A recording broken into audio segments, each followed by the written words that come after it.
everyone, it is the Charming Giraffe, and today we are going to go through all of our dry paintings from last week. This was from all of the things I'd never done before, pours. So we will go in order. So on Monday we did this pour. I'm going to have to move this guy out of the way. Alright, we did this pour on a 11 by 14 canvas.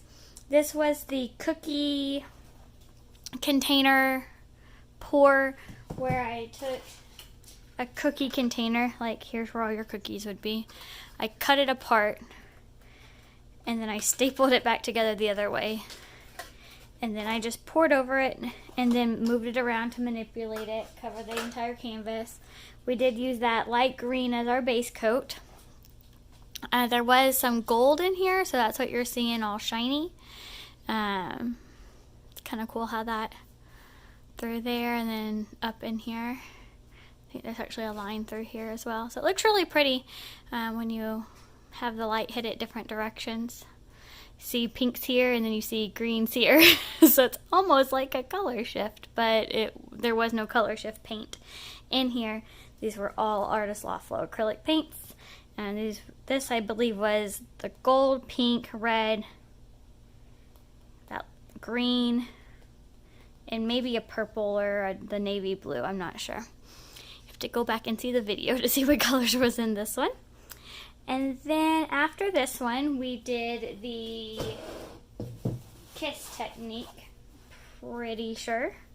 And I think this was our direction. This one, there was 2 cups. One cup had, let's see if I can remember, red, yellow, silver, and the other one had green, navy blue, and gold, maybe, something like that. So lots of crazy cells popped up here. I would say they took over, but it's still really pretty. So it's not like they took over and like you can't see the rest of the painting. It's just they took over nicely, where you can still get all your different color combinations. You can still tell the design. So they took over, but not in a way that was like just where you couldn't see anything else, where it was just all one color. So yeah, you can see where those golds kind of all collected. And then the silvers, I think, are really just throughout the entire thing, but I see a lot of them down here. So yeah, I'm pretty happy with this one. I did think it was pretty muddy in the video. I think it's just that the colors aren't as sharp, which once I seal them now, the colors will pop a little bit more. But yeah, just compared, because like there was red and yellow on this side, but there's like a lot of orange tones in here, which that's kind of what you want to happen. So it's not terrible that it did. I just think at the time I was like, oh no, everything's blending too much. And then the next one we did was the vase. And I got, as it was dripping off the let's try to use like words again. As it was dripping off of the canvas onto this cup and sliding down, it made this really cool skin. So I'm pretty excited to use it. I haven't tried to pull it off of here because I just don't want to destroy it. So I'll probably just cut it right off of the cup. But anyways, here is our vase. It's really pretty.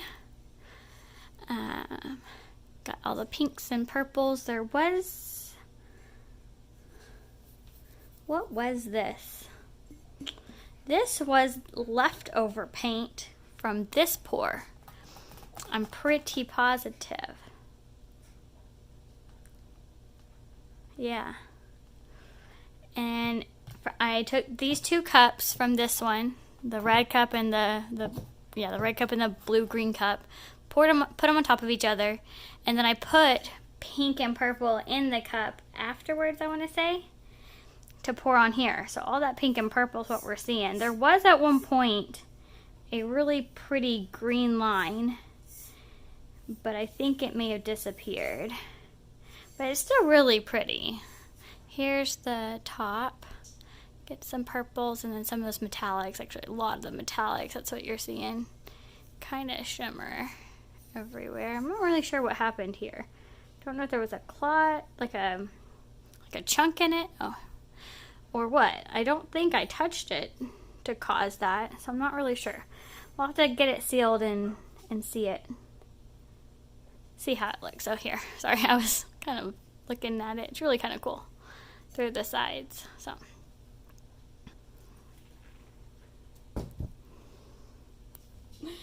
When we did the vase, we did a painting with it. We let it drip onto the canvas first, and then I took it off and we manipulated the canvas. So we kind of got a pink brighter side and then a purple darker side. It's kind of really cool how these how it turned out this way, and it's just from the way that the paint dripped off of the canvas, off of the vase onto the canvas. And so here's a close-up of this. I really like it. This was actually the middle of the where the cup was sitting, where the cup was sitting with the vase on it, because I did have a layer of white down, a thin layer of white, and so whenever we took the cup off, I did try to get as much of that white paint off of the canvas as I could, and this is the remnants of that. And then this really dark side with little bits of different colors, greens, golds, and that red just really pops in here. And there's the gold with the light hitting it. And probably some silver. I think that's silver here, but that's gold over here. So yeah, really cool little painting here that came out of that. Alright, and then after that we did the Dutch pour. And on this one I did a light coat of white, and then over here I poured the navy blue, gold, purple, and green, and then I poured white around that puddle, and then I took a hairdryer and blew the white into that puddle, and then took the hairdryer on this side and blew that whole mess back this way. It was kind of all centralized here when we finished our video. And then there was a lot of paint apparently on the canvas, and the drying station was not level, and so it all moved this way. Fortunately, we still have some negative space. It clearly moved and stretched around, but it actually doesn't look terrible, so I'm not too terribly upset with it. The only thing is it's very uneven. Like, here's some white paint and here's some white paint, and it's just not coated very evenly on the canvas.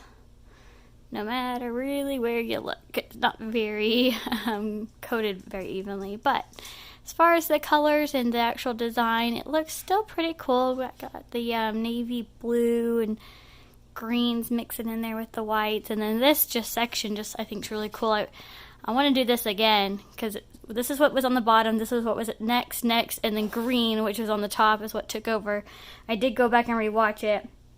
I do think I used a lot more green than I used these other colors, so that might be why. But it's just kind of strange how it all made these very distinct sections of color here. So I'm not sure if that's if I got lucky or if that's how it just always works out when you do this pour. So to keep practicing with it and see what happens. And then finally, probably my favorite one of all of them we did last week was this feather string pull, using gold, pink, and the navy blue. When we did it, it was this way, but I think it looks better flipped around. So this will be the direction I'll consider it. And then we had this big drop, and I was like, yeah, it looks kind of cool. I just decided I just didn't want a plain background, so we just did all these other little drips. Had some really cool effects throughout them. And then just the feather itself, we've got some tiny cells of white all throughout. So yeah, I'm just really excited how all these little drops just kind of reacted with the paint. So really happy with this one. It's been hanging in my office. I've been staring at it after it dried. So I do want to thank you for going on this adventure with me with all these experiments. I think I've come up with 2 now, things I've never done before. So if you have any that you can think of or that you would like to see me do, or just absolute craziness that no one's done that you haven't seen but you've just been thinking about, definitely leave them in the comments. I will be happy to try it out, see what kind of mess we can make with them. I do want to thank you for watching this video. Don't forget to subscribe and do what makes you happy.